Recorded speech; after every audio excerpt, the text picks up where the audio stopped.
Hi நண்பர்களே, இன்னைக்கு நம்ம ஸ்டார் கலாட்டால இதை பற்றி பார்க்க போகிறோம் அப்படின்னா ரொம்பவே இன்ட்ரெஸ்டிங்கான ஒரு விஷயம் தான்.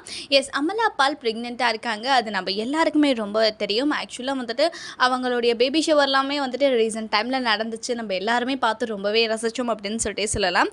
எஸ், இப்போ அமலா பாலுக்கு வந்து 9th மந்த் வந்து போயிட்டு இருக்கு. நிறைமாத கர்ப்பிணி அப்படின்னு சொல்லிட்டு சொல்லலாம். இவங்க சோஷியல் மீடியாவில் ரொம்பவே ஆக்டிவான ஒரு பர்சன். சோஷியல் மீடியாவில் நிறைய வந்துட்டு போஸ்ட்லாம் போட்டுட்டு வருவாங்க. லாஸ்ட் போஸ்ட்டில் வந்துட்டு பார்த்தீங்க அப்படின்னா அவங்க ஹஸ்பண்டை வந்துட்டு ரொம்பவே ப்ரௌடாக பாராட்டி தேங்க் பண்ணி எல்லாமே வந்துட்டு ஒரு போஸ்ட் போட்டிருந்தாங்க.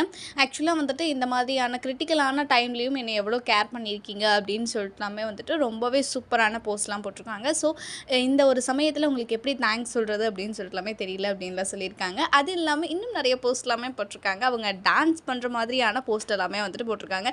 இதை பார்த்துட்டு மக்கள் நிறைய பேர் வந்துட்டு ஐயோ என்ன இப்படிலாம் டான்ஸ் பண்ணிகிட்டு இருக்கீங்க, பாப்பாவுக்கு ஏதாவது ஆயிரப்போகுது அப்படின்னு சொல்லிட்டு எல்லாமே வந்துட்டு கமெண்ட்ஸ்லாம் போட்டுட்டு வராங்க. ஆக்சுவலாக அமலா பால் க்யூட் இல்லை, அதுலேயும் இந்த ஒரு ப்ரெக்னென்சி டைமில் பார்க்குறதுக்கு இன்னுமே ரொம்ப ரொம்ப க்யூட்டாக இருக்காங்க. நம்ம தமிழ் ரசிகர்கள் நிறைய பேர் வந்துட்டு பார்த்திங்க அப்படின்னா அமலா பாலுக்கு மிகப்பெரிய ஃபேன்ஸாகவே இருக்காங்க. எனக்குமே வந்துட்டு அமலா பால் ரொம்ப ரொம்ப பிடிக்கும். அவங்களோட ஒரு க்யூட் ரியாக்ஷன்ஸ், அது மட்டும் இல்லாமல் ஆக்டிங் ரொம்ப ரொம்ப அழகாக இருக்கும். உங்களுக்கு எத்தனை பேருக்கு அமலா பால் பிடிக்குமோ மறக்காமல் கமெண்ட் செக்ஷனில் சொல்லுங்கள். வீடியோ பிடிச்சிருந்துச்சுன்னா லைக் பண்ணுங்கள், ஷேர் பண்ணுங்கள். நெக்ஸ்ட் ஒரு வீடியோவில் பார்க்கலாம்.